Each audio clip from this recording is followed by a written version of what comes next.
ما بهتمش بالكاس، عمري ما فهمت ايه الفكره من ورا الكاس. الكاس ده معتمد على، يعني انت مش بس بتلعب هيد تو هيد ففي على المدى الطويل، لا الموضوع معتمد على حظ غير طبيعي، وانك بتلاعب واحد عشوائي، واحد بيكون سايب الدراع وسايب الفريق بتاعه من الاسبوع الاول ولا الثاني ولا الثالث، بتلاعب ناس وممكن تخرج على انذار وتخرج على نقطه، وبعدين كملت دور والتاني والتالت، بعدين هتكسب الكاس ده، يعني بيدوك الكاس ده بتكسبه في الاخر وتوصل دور الثمانيه والسيمي فاينل وبتطلع على المنصه بتاخد الميداليه وتاخد الكاس ده، لا ما انت بتخرج.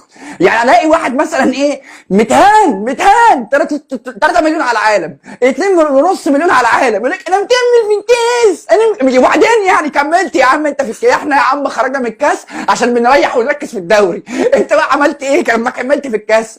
تلاقيه وحش قوي وترتيبه تحت جدا. طب ركز يا ابني في اللعبه، ركز. يقول لك لا انا مكمل في الكاس، انا الحمد لله خرجت من الكاس، الحمد لله انا خرجت من الكاس.